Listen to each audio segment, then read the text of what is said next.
Hello dear students, निहार शांति पाठशाला फनवाला English literacy programme के session number 39 में आप सभी का बहुत बहुत स्वागत। आज के सेशन में हम एक महत्वपूर्ण और एक दिलचस्प यानी इंटरेस्टिंग कॉन्सेप्ट पर ध्यान देने वाले हैं। आज के सेशन के आखिर में आप किसी भी सकारात्मक वाक्यों को नेगेटिव यानी नकारात्मक कैसे बना सकते हैं, व्याकरण में गलती किए बिना ये सीखेंगे। अगर आपने गौर किया हो तो पिछले 38 सेशंस में मैंने आपको बहुत सारे कॉन्सेप्ट सिखाए, लेकिन इन सारे कॉन्सेप्ट्स के साथ जो वाक्य अभ्यास के लिए दिए उनमें से अधिकतर सारे पॉजिटिव ही सेंटेंसेस थे। इसलिए आज का सेशन समर्पित है केवल और केवल नेगेटिव सेंटेंसेस कैसे बनाने हैं इसके लिए। लेकिन आज के सेशन के मेन टॉपिक की ओर बढ़ने के पहले हमेशा की तरह शुरुआत के कुछ मिनट आपकी वोकैबुलरी यानी शब्द संपत्ति बढ़ाने के लिए हम खर्च करेंगे। आपकी शब्द संपत्ति बढ़ाने हेतु आज के सेशन की शुरुआत वोकैबुलरी यानी शब्दों के अर्थ की रिवीजन के साथ करेंगे। आपको स्क्रीन पर कुछ इंग्लिश में शब्द दिए जाएंगे और नीचे हिंदी के शब्द रहेंगे। प्रत्येक अंग्रेजी शब्द का अर्थ नीचे दिए हुए शब्दों में छुपा है। आपको हिंदी शब्दों में से अर्थ चुन के उसके अंग्रेजी शब्द के सामने रखना है। स्क्रीन पर आपको घड़ी दिखेगी। घड़ी की सुई चलने तक का समय आपके पास है। जब समय समाप्त होगा तब हम आपको सही जवाब दे देंगे। तो शुरुआत करते हैं। आपका पहला सेट है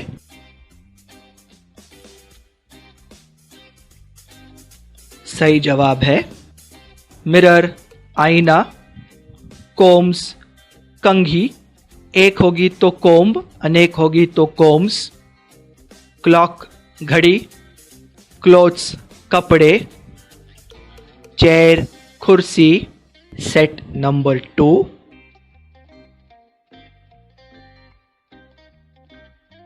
सही जवाब है पिलोज तकिए, एक होगी तो पिलो, अनेक होंगी तो पिलोज, प्लेट्स थाली, एक होगी तो प्लेट, अनेक होंगी तो प्लेट्स, ग्लास प्याला, कांच को भी अंग्रेजी में ग्लास ही कहते और प्याले को भी ग्लास ही कहते।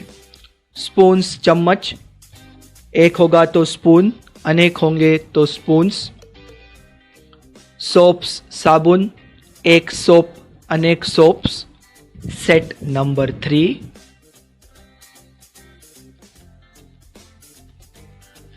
सही जवाब है नाइव्स छुरिया, एक छुरी रही तो उसे कहते हैं नाइफ, KNIFE, अनेक होंगी तो उसे कहते हैं नाइव्स। लैडर सीढ़ी, बॉटल्स बोतलें, एक होगी तो बॉटल, अनेक होंगी तो बॉटल्स, बोल्स कटोरिया, एक होगी तो बोल, अनेक होंगी तो बोल्स, रोलिंग पिन बेलन। आपकी शब्द संपत्ति सुधारने का प्रयत्न हम जारी रखेंगे, लेकिन अब हम जो शब्द देखने वाले हैं वो है क्रिया दर्शाने वाले शब्द या फिर जिन्हें हम एक्शन वर्ड्स या वर्ब्स कहते हैं। स्क्रीन पर आपको कुछ अंग्रेजी शब्द दिखेंगे और उसके सामने कुछ हिंदी शब्द। आपको अंग्रेजी शब्द को उसके सही हिंदी अर्थ के साथ जोड़ना है, यानी कि आपको लेफ्ट हैंड कॉलम को राइट हैंड साइड के कॉलम के साथ जोड़ना है। तो शुरुआत करते हैं। हाँ, स्क्रीन पर आपको घड़ी दिखेगी। घड़ी की सुइयां चलने तक आपको मैच करने का समय है। जब समय पूरा हो जाएगा तब हम आपको सही जवाब दे देंगे। आपका पहला सेट है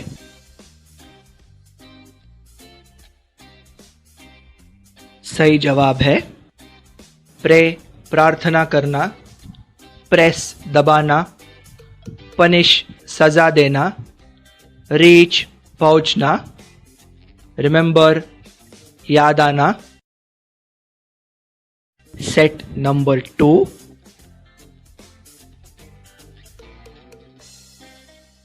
सही जवाब है रिमूव निकालना, रिक्वेस्ट विनती करना, याचना करना, सेपरेट अलग करना, शो दिखाना, पुट डालना, सेट नंबर 3,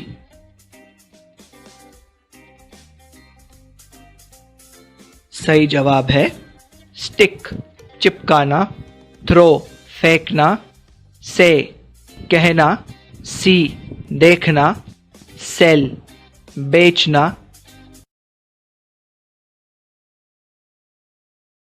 स्टूडेंट्स, पिछले कुछ मिनटों में हमने लगभग 52 इंग्लिश वर्ड्स के हिंदी अर्थ बताए और इसके बाद हम थोड़ा और आगे बढ़ते हैं एक ऐसे महत्वपूर्ण कॉन्सेप्ट के रिवीजन की ओर जिस कॉन्सेप्ट का नाम है प्रेपोजिशंस।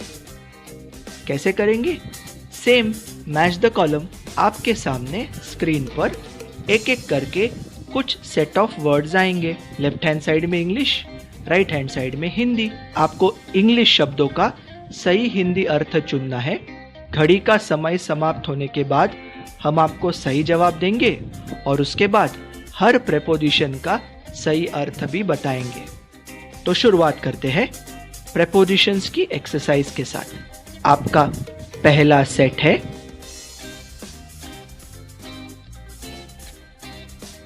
सही जवाब है लेस देन 20, 20 से कम, मोर देन 20, 20 से ज़्यादा, आउट ऑफ 20, 20 में से।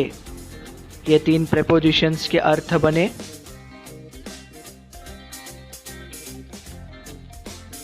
सेट नंबर 2,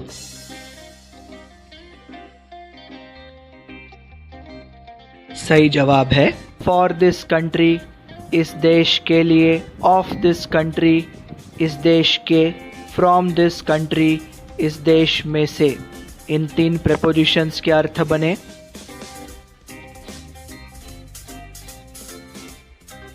सेट नंबर 3,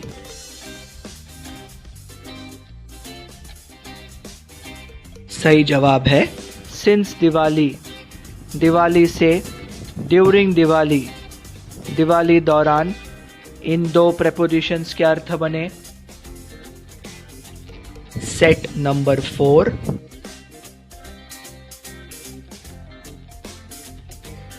सही जवाब है नियर द 2 कार्स, 2 गाड़ियों के नजदीक, नेक्स्ट टू द 2 कार्स, 2 गाड़ियों को लग के या फिर 2 गाड़ियों के बाजू में, बिटवीन द 2 कार्स, 2 गाड़ियों के बीच में। इन 3 प्रेपोजिशंस के अर्थ बने।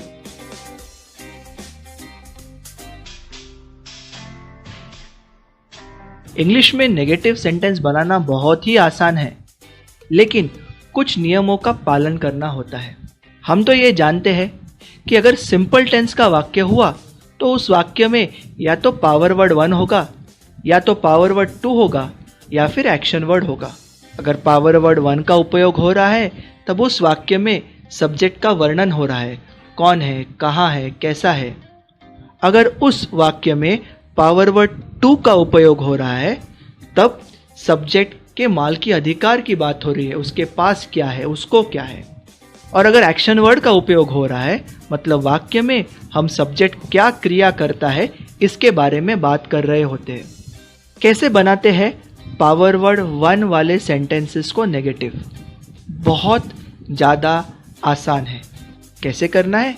आपके पॉजिटिव सेंटेंस में पावर वर्ड 1 के बाद तुरंत नॉट लगा दीजिए।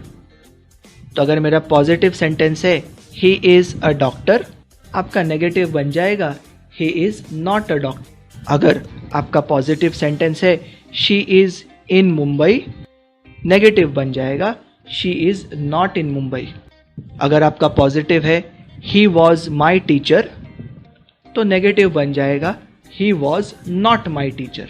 अगर आपका पॉजिटिव है the prime minister will be in America tomorrow, तो आपका नेगेटिव बन जाएगा the prime minister will not be in America tomorrow. तो पावर वर्ड 1 वाले सेंटेंस को नेगेटिव बनाने के लिए सिर्फ एक ही चीज ध्यान में रखनी है, पावर वर्ड 1 के तुरंत बाद नॉट लगा देना है। और यदि आपका पावर वर्ड 1 फ्यूचर टेंस वाला हो यानी विल बी, तो आपको विल और बी के बीच में नॉट लगाना है। तो एकदम आसान है ना नियम? ध्यान देना है कि आपके अंग्रेजी वाक्य में आप कर क्या रहे हो। अगर वर्णन कर रहे हो तो आप पावर वर्ड 1 का उपयोग करोगे और पावर वर्ड 1 के तुरंत बाद आपको नॉट लगाना है। यदि फ्यूचर में हो तो विल और बी के बीच में नॉट लगाना है और बन गया आपका negative sentence with power word 1। अगर आपके अंग्रेजी वाक्य में केवल पावर वर्ड 2 का उपयोग किया गया है तब आप उस अंग्रेजी वाक्य द्वारा उस वाक्य के सब्जेक्ट के स्वामित्व या फिर माल के अधिकार की बात कर रहे हो। पावर वर्ड 2 4 प्रकार के होते हैं। प्रेजेंट टेंस में हैज हैव, पास्ट टेंस में हैड और फ्यूचर टेंस में विल हैव। पावर वर्ड 2 वाले वाक्य को नेगेटिव में बनाने के लिए जो तकनीक है वो थोड़ी अलग है, कठिन नहीं है।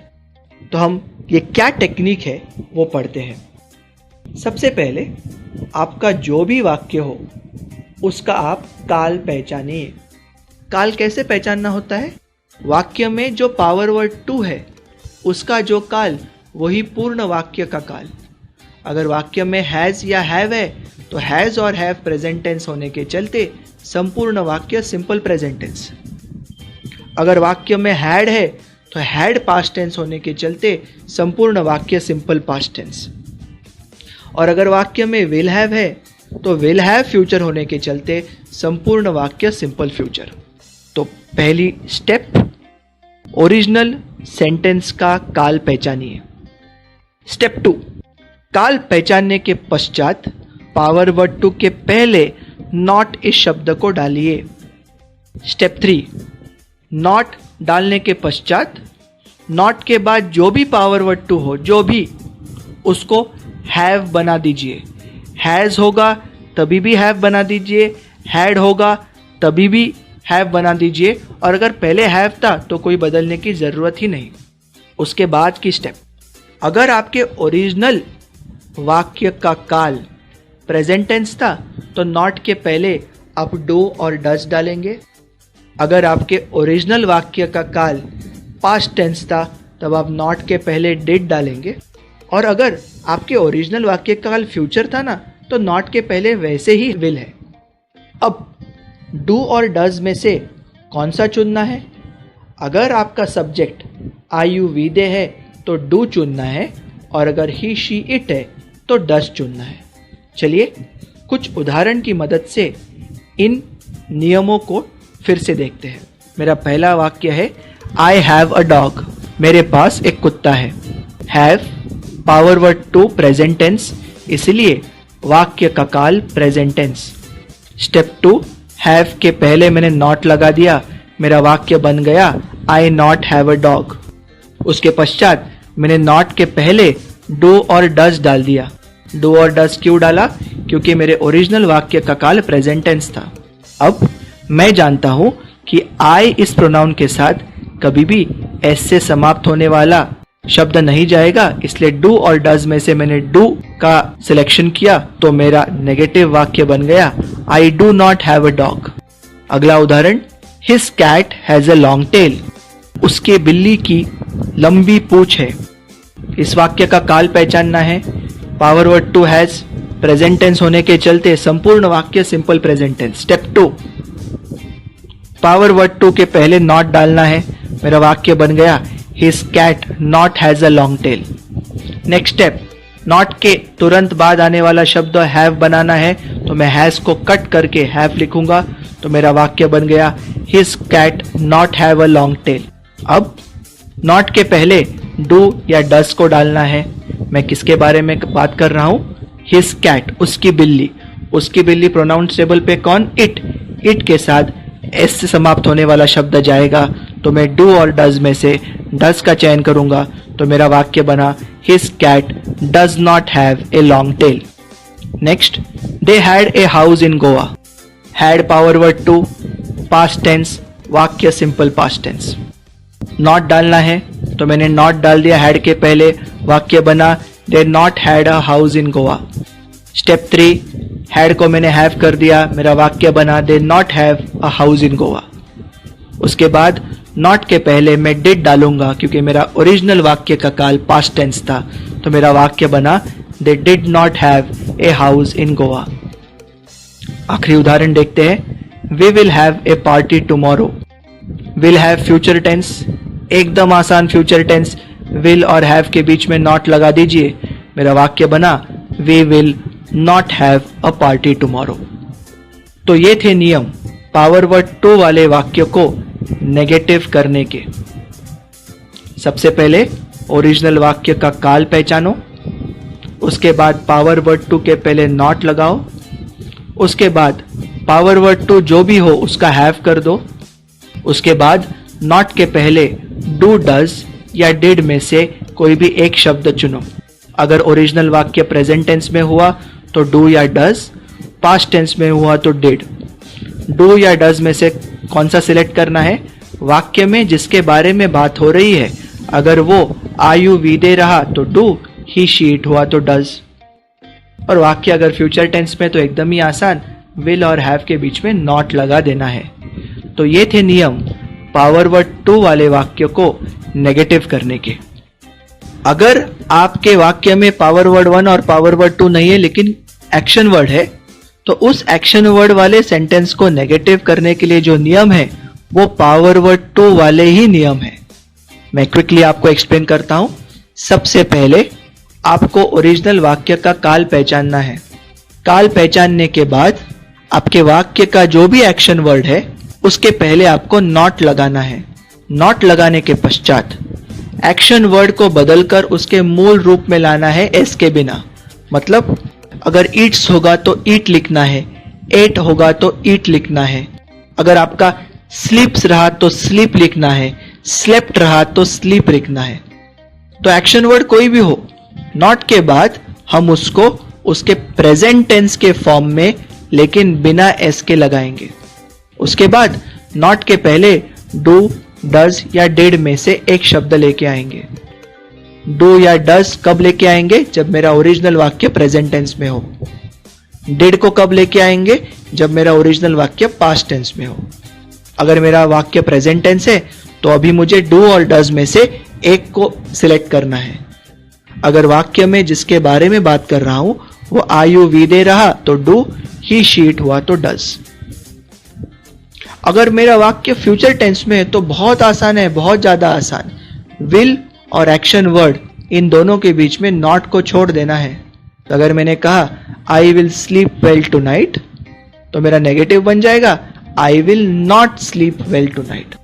तो फ्यूचर टेंस के जो वाक्य होते हैं ना, फिर वो पावर वर्ड वन हो, पावर वर्ड टू हो और एक्शन वर्ड हो, इनके नेगेटिव करने का नियम समान है।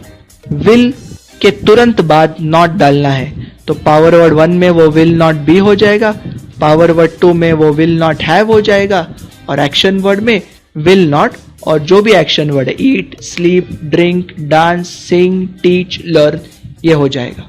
तो ध्यान देना, एक्शन वर्ड वाले वाक्य को नेगेटिव करने के नियम पावर वर्ड टू जैसे ही है। फर्क क्या है? वहां पे पावर वर्ड टू सिर्फ 4 है और यहां पे एक्शन वर्ड सैकड़ों है, इन कोई फर्क नहीं गिरता। नियम पावर वर्ड टू और एक्शन वर्ड के समान है। अंग्रेजी में किसी भी वाक्य का काल तय करने की ताकत केवल और केवल एंकर वर्ड में होती है। फिर वो एंकर वर्ड भले पावर वर्ड वन हो, पावर वर्ड टू हो या एक्शन वर्ड हो। अगर आपके अंग्रेजी वाक्यों में केवल पावर वर्ड वन या फिर केवल पावर वर्ड टू या फिर केवल एक्शन वर्ड रहा तो हम जानते हैं कि वो वाक्य सिंपल टेंस का होता है।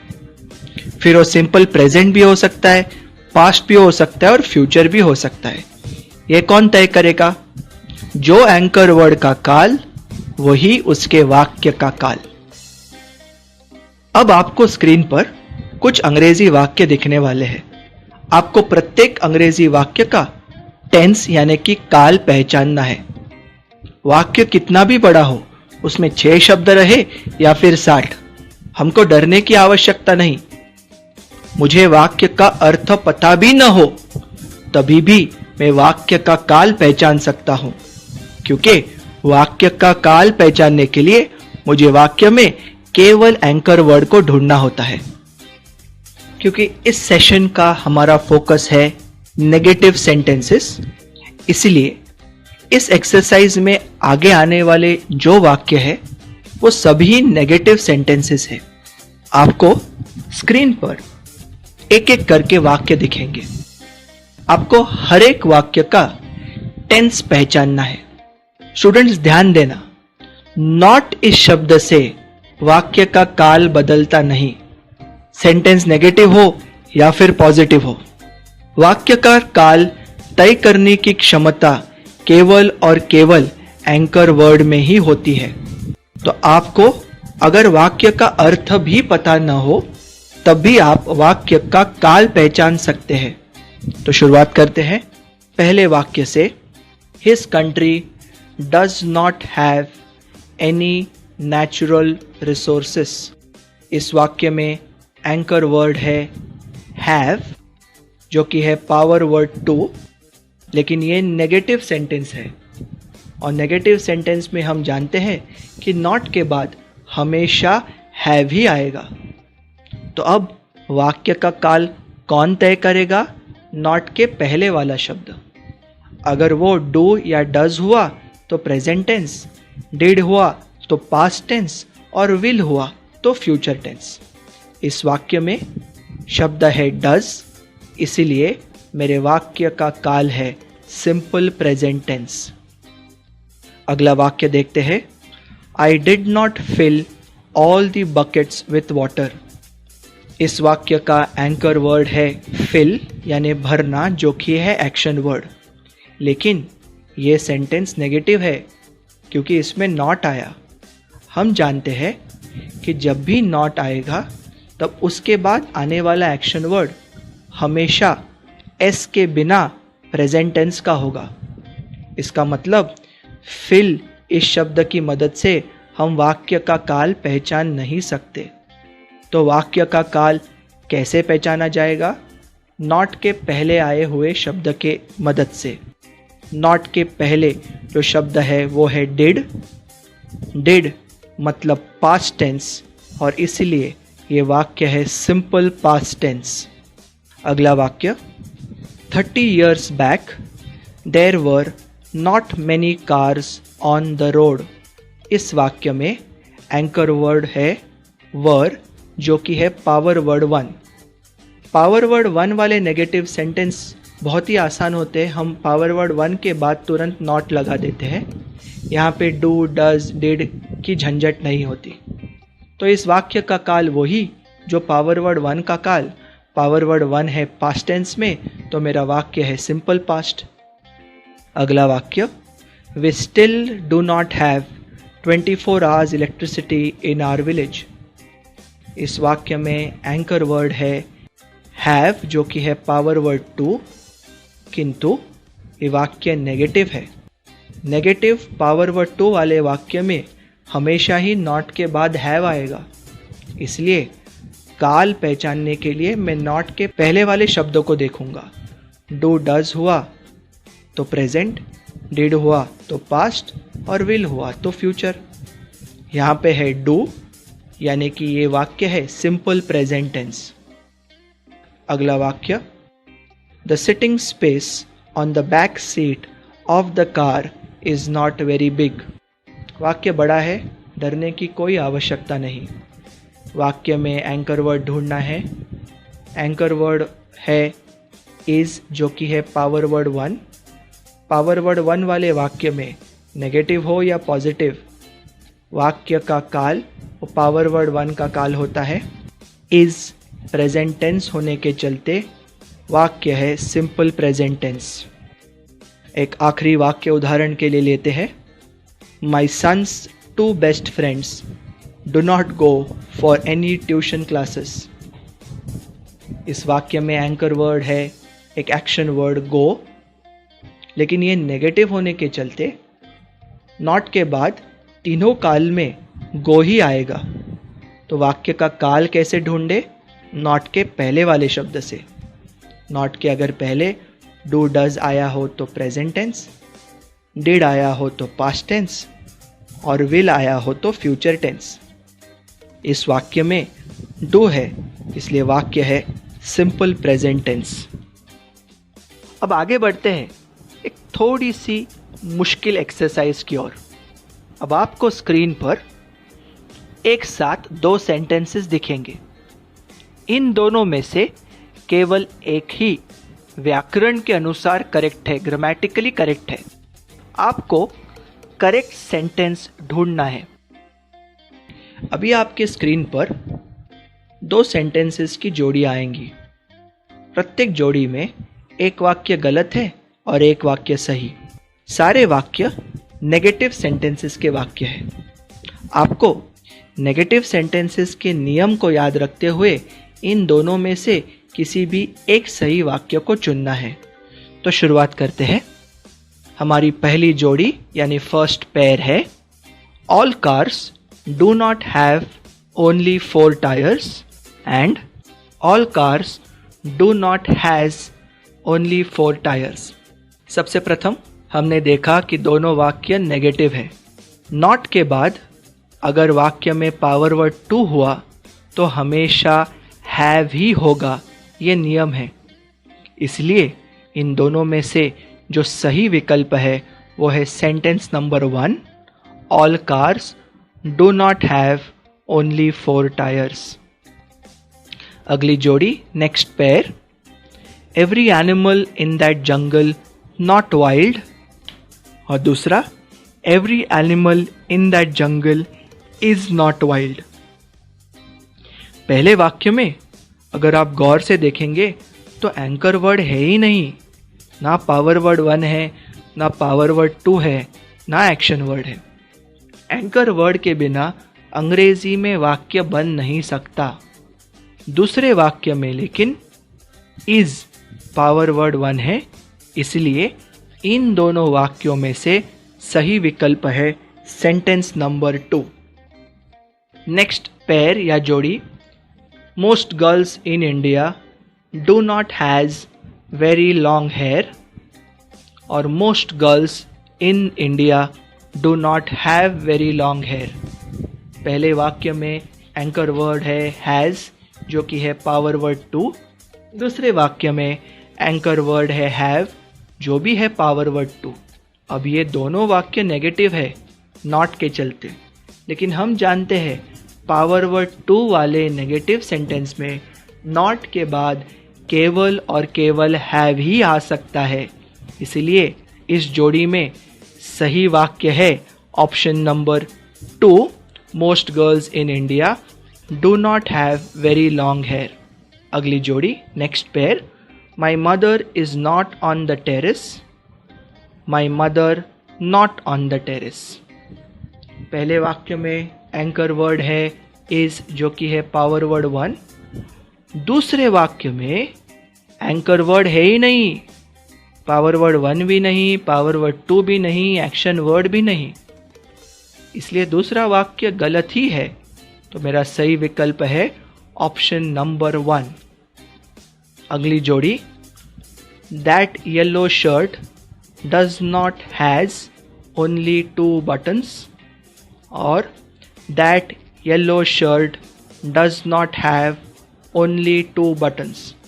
पहले वाक्य का एंकर वर्ड है हैज़ जो कि है पावर वर्ड 2, और दूसरे वाक्य का एंकर वर्ड है हैव जो भी है पावर वर्ड 2।